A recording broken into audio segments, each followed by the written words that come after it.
I bought you a house, right? My mom's words echoed in the living room like a lie wrapped in silk. No. I bought this house.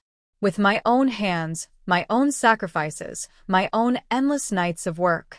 But when I walked in, there she was, my mother, arms stretched like a realtor, guiding my brother's wife through the hallways as if she owned every wall, every beam, every breath inside it. And this, she announced proudly, opening the French doors to the backyard, will be perfect for family barbecues. I stood frozen in the doorway. My name is Diana Monroe, 32 years old. And if you think the story is about a house, you're wrong. This is about what happens when trust is stolen brick by brick, and how betrayal doesn't come with warning sirens. It comes with a smile. Tell me, what do you do when the people who raised you decide your life belongs to them? I smiled, waited for them to leave, and pretended not to notice how my mother's eyes flickered when she realized I was standing there. That night, I changed every lock. The house didn't just reject them. It didn't even recognize their touch anymore. And that was just the beginning. The next morning, my phone lit up with a flood of missed calls. Mom. Then Dad. Then my brother's wife. Each voicemail sounded like a performance, dripping with entitlement and anger. Diana, what's this nonsense? We couldn't get in. Call me back. Sweetheart, don't be dramatic. We've always shared everything as a family. Keys, cars, bank accounts. It's no different with this house. And then, my brother's wife, her voice smug, almost rehearsed. You really think you can keep it to yourself? It's ours too. Everyone knows your mother paid for it. That line nearly made me laugh out loud. Paid for it? My mother hadn't paid a single dime. I still remembered working 3 jobs, sleeping in my car, missing meals just to make the first down payment. I was the one who signed the mortgage papers, who wired every installment, who sacrificed friendships and love for a dream they now wanted to strip away in a single evening tour. By noon, I decided to test something. I pulled up the home security app on my phone. The footage from the night before was crystal clear. My mother's smile as she swung open the door, her voice proudly telling them, "Welcome to our new home." My brother's wife twirling in the kitchen like she already owned it. I saved the clips. Something told me I'd need them later. At 2 p.m., there was a knock at my door. Hard. Demanding. I peeked through the camera and saw them. Mom, Dad, and my brother's wife, all standing there, glaring at the locked door like it had betrayed them. I pressed mute on my phone, silenced every ring, and whispered to myself, "No, this time, I won't open the door." That silence was my first act of revenge. By evening, their patience had run dry. I sat by the window, sipping coffee, as their voices rose outside like a storm. My mother's shrill tone pierced through the air. "Diana, you're embarrassing this family. Open the door now." My brother's wife added fuel. "She's acting like a child. This house should have been ours anyway. Mom said so." I let their words hang in the air, savoring every syllable of entitlement. For years, I had been their punching bag. The forgotten daughter, the scapegoat, the one they could humiliate at birthdays, weddings, dinners, always reminding me I wasn't good enough. But this house was mine. My blood, sweat, and sacrifice were in every corner of it. And they hated that truth. Around 7 p.m., Dad tried a softer approach. His voice, calm but rehearsed. "Sweetheart, let's talk this out. Families don't keep secrets. Families don't lock each other out." That line cut me deeper than they realized. Families don't keep secrets? My entire childhood had been a web of their lies. They had hidden money, hidden affairs, hidden favoritism, always leaving me in the dark until I stumbled upon the wreckage. I muted the security camera so I wouldn't hear them anymore. Instead, I walked through each room slowly, running my fingers along the walls, breathing in the peace that came with ownership. For the first time in my life, I had something they couldn't taint. But the silence didn't last long. At 9:14 p.m., my phone buzzed again. This time it wasn't them. It was my lawyer. His voice was steady, sharp. "Diana, you were right to save that footage. We may need it, because your mother just tried to file an ownership claim." I froze. My hands tightened around the phone. The war had officially begun. Sleep never came that night. I sat on the edge of my bed, the glow of my laptop illuminating the lawyer's email. Attached were documents my mother had filed, claims that she had partially funded the down payment for my house, therefore entitling her to shared ownership. It was laughable. I had bank statements, transfer receipts, and years of tax records proving every cent was mine. Still, the audacity made my chest burn. By sunrise, the family group chat was buzzing. Screenshots, half-truths, twisted stories. She's stolen from us. She tricked Mom. She doesn't even deserve that house. They painted me as a thief.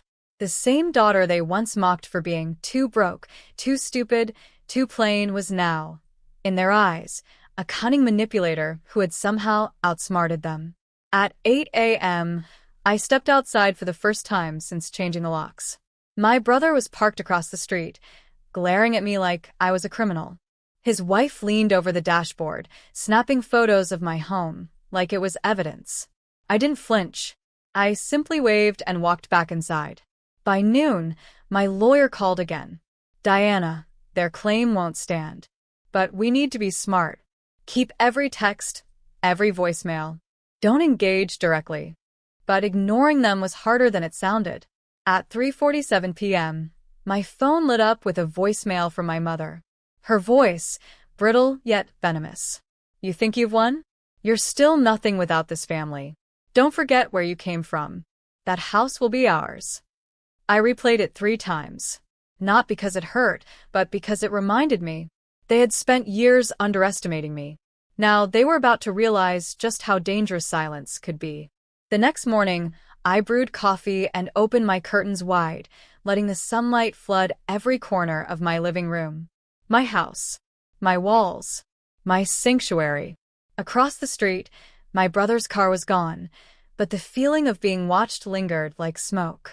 I checked my security cameras, tiny red dots blinking from every angle. I had installed them quietly months before, not out of paranoia, but out of instinct. Now they felt prophetic.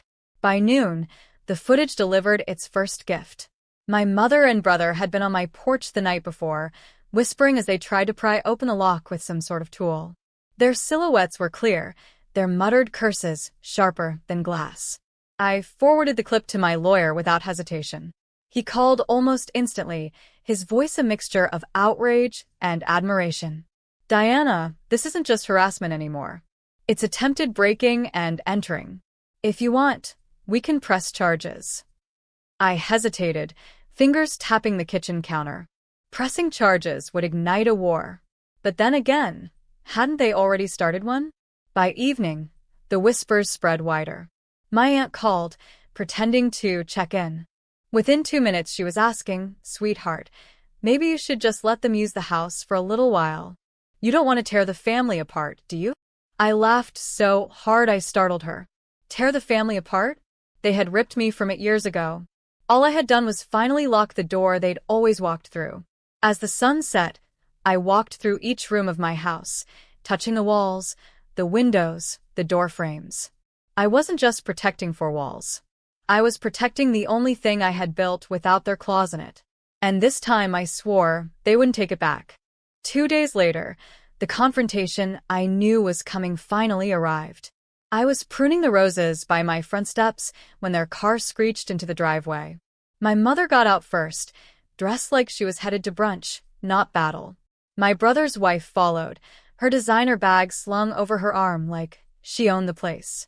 And then my brother, jaw clenched, eyes locked on me with a mixture of rage and entitlement. "Open the door, Diana," Mom ordered, her tone sharp as glass. "This is a family home, and you're being selfish." I calmly clipped a dead rose stem and dropped it into the basket at my feet. "This is my home, bought with my money. If you wanted a family home, you should have bought one yourselves." His wife scoffed, rolling her eyes. "You don't even need this place. You're just being spiteful." Spiteful. The word rang in my ears like a church bell. Spiteful was watching them laugh at me when I couldn't pay my tuition. Spiteful was Mom telling relatives I'd never amount to anything. Spiteful was pretending I didn't exist until suddenly I owned something they wanted. My brother stepped forward, his voice low and threatening. If you don't give us a key, we'll make sure everyone knows what kind of person you really are.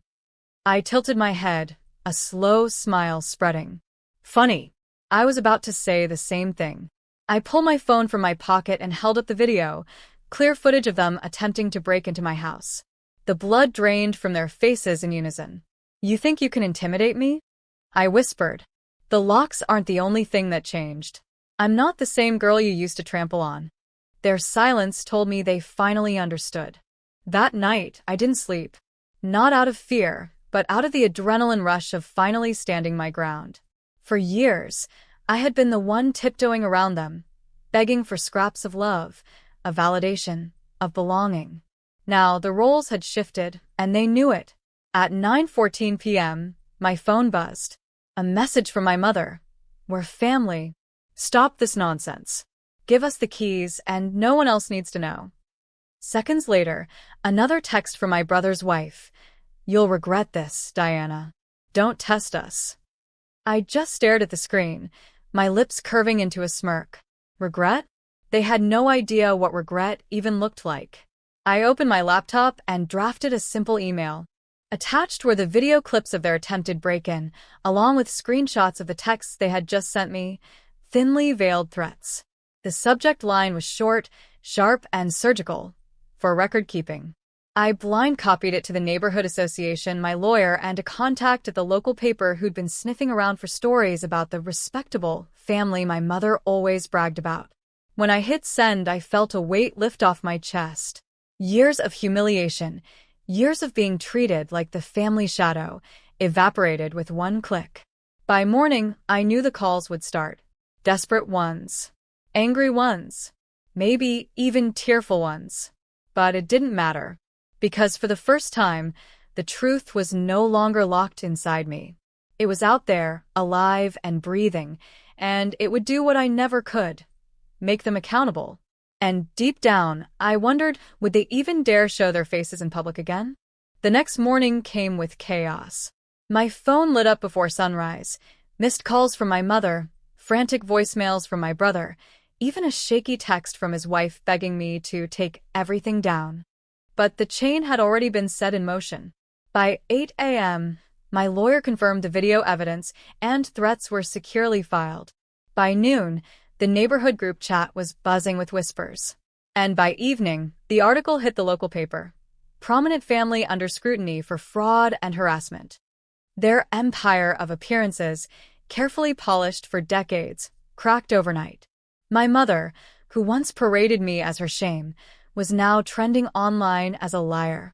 My brother's wife, who had sneered at me from my own porch, was suddenly the face of entitlement in the community. And me? I didn't even have to lift another finger. That evening, as the sun dipped into the horizon, I sat on my porch with a cup of coffee. I watched their car pull up, saw them hesitate at the locked gate. They didn't dare step out this time. My mother's eyes found mine, pleading, but I felt nothing. No rage, no hurt, no longing. Just clarity. I stood, walked to the gate, and said calmly, You erased me for years. Now the world sees who you really are. This house, this peace, it's mine. And you'll never control it again. Their faces broke, but I didn't stay to watch. I turned, closed the door behind me, and let silence answer them. For the first time in my life, I wasn't the forgotten child, the family embarrassment, or the one left in shadows. I was free.